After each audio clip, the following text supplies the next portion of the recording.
other, and also pick up their third finish of the year. The surviving crews were now in the home stretch, and as has come to be expected, a proudly South African Nissan was on its way to a 14th successive win in the South African Off-Road Car Racing Championship presented by ABSA.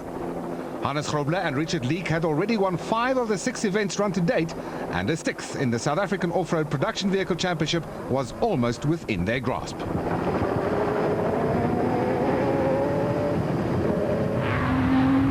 Force and Griffith have had 2 runner-up finishes this season, and a third appeared to be in the bag for the reigning production vehicle champions, who have got to grips with the awesome power of the proudly South African Nissan hardbody. Enjoy the ride.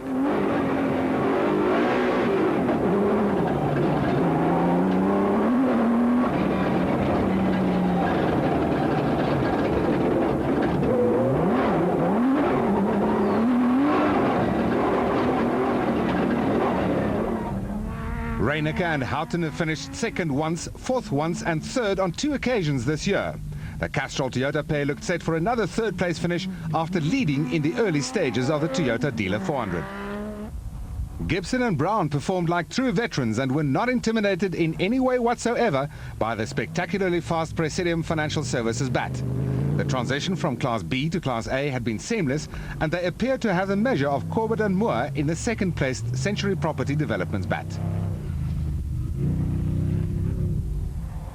Gerard and Kobie du Plessis in the Mobile Jimco had overcome a multitude of problems in the prologue and the main event, and had grabbed third spot away from Gerald Mondell and Billy Bond in the prolong bat. The KwaZulu-Natal pair needed as many points as possible if they wanted to stay in the running for the Special Vehicle Championship, and it wasn't in their best interest to be running way down in 4th place. Cronje and Birkin were 4th overall and the Class E leaders for the umpteenth time this season. The Class E Championship was enticingly close. In what must rate as the comeback drive in the race, Gary Berthold and Brandon Harker stormed from last to 9th overall and 5th in the special vehicle category, ahead of Class E runners-up Kasi Kutsia and Oki Fourie in the Castrol Toyota Hilux KZTE. A fine performance by the Weichelt father and son crew saw them heading for a 6th overall finish and the Class D win. Terence Marsh and Archie Rutherford survived fuel pressure problems and a constant misfire on the Nashua Mobile Jimco to move from the back of the field to 12th overall, while Schroeder and Peckham had to be content with 3rd in Class E. Van Vuren and Maria were 14th overall and 2nd in Class D in the Almirante Autospray Land Rover, and had relegated the Van der Merwe Shivani Colt Rodeo to 3rd in Class D.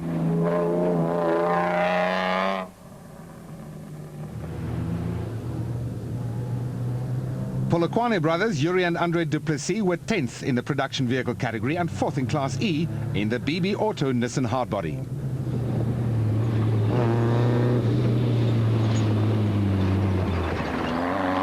Andrew Birkin led Class B in the early stages of the race, but was initially slowed by brake problems. Despite this, he threw caution to the wind and started to pile on the pressure and grabbed the lead away from Gil Nel with 75 kilometers to go. Hamish and Alistair Stubbs were 3rd in Class B, despite a puncture and losing the power steering on the fence-erect Viper.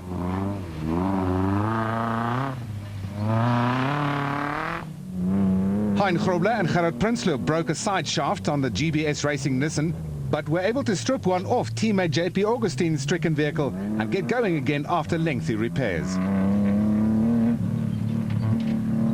Arnold du Plessis was in contention in Class D earlier in the race, but was now stuck beside the track.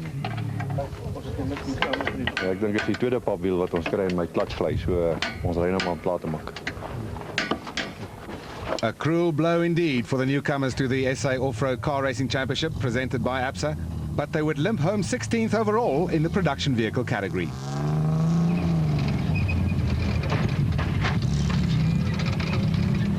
Fate also dealt Henrike Steyn and Renier Jooste a bad hand. They were challenging for the Class B lead when the Atlas Copco bat ran out of fuel, while a telltale trail of oil spelled disaster for the Atlas Copco Chicago pneumatic Jeep. That you want to talk? You talk. You drove it. Well, what's happened now, our transmission has popped. Either torque converter's split or we've lost a seal or something like that, but it's just pumped all the oil out. And that's the end of our race. We just can't get going after this. There were no such problems for race leaders Hannes Grobler and Richard Leek as they headed for the finish of the Toyota Dealer 400 and their 6th win of the season in the proudly South African Nissan Hardbody.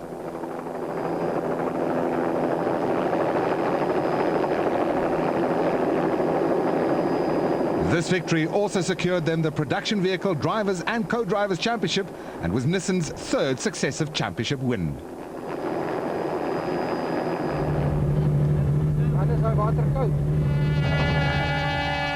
It was unbelievable. I think the club did a very, very good job for the first time out. There's a few little things that we'll have to talk to them about. But I think the route was rough at places. They had a little bit of everything in there, and I think it was a good off-road route, a good national championship.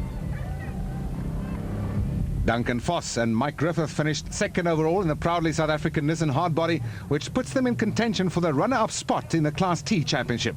They finished 3 minutes and 49 seconds behind the leaders. Good. Well done, guys. I just got the one up for you there. RP Reyneke and Robin Houghton were 3rd in the Castrol Toyota Land Cruiser, a further 6 minutes behind the 2nd-placed Nissan.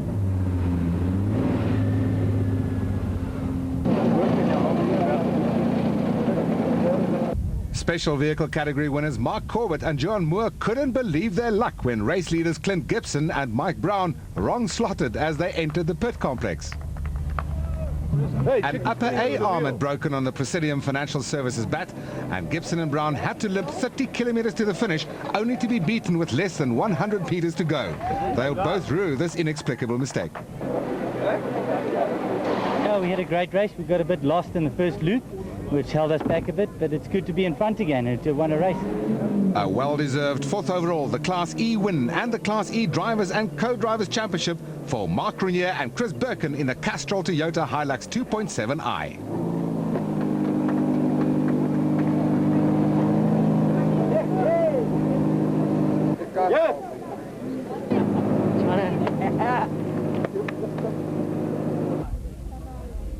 It's been a tough year. Cassie's been really, really quick, and the Ford's been really fast as well. They've had a lot of bad luck, and I expected them to come on strong towards the end of the year, which they did, but they just couldn't quite finish the races. And yeah, it was tough right up until today, and today with the race being so tough, I was a little bit worried, but at the end it came through, and yeah, we're number 1. The Class D win went to Cliff and Louis Weichelt in the N1 4x4 Toyota Land Cruiser.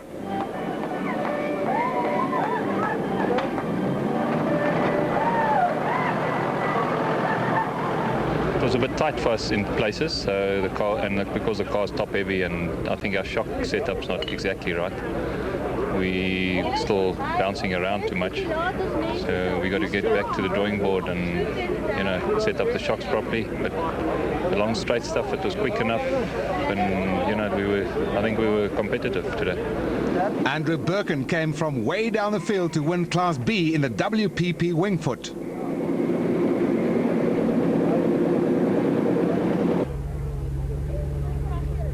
I've been waiting a long time to have this class win, and eventually it's come. The problem with the vehicle was, when I got it, is that on every race something else would break. If it was consistently the same thing, it's easy to repair, but or make a plan to get it fixed. But every time it was something else. But I think I've solved most of the problems. And I had a problem early on this morning. I hit the gate post, had quite a bit of speed, but I came out of it fortunately, and I had a good race. Veteran Nardus Alberts and Colin Hunter won Class S in the Rapsa Raceco.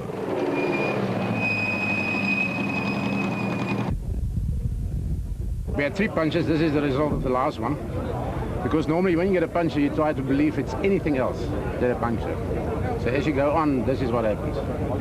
But it was a good race. I think these guys have done exceptional. I'd like to think this is on a permanent circuit for next year, because it's well marked and it's a beautiful terrain for these kind of vehicles.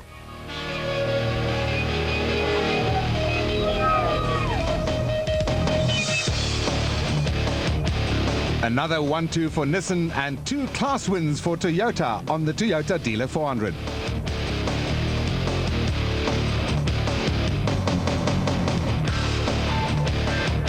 Only 18 of the 27 production vehicle starters made it to the finish of the Toyota Dealer 400, which proved to be deceptively tough.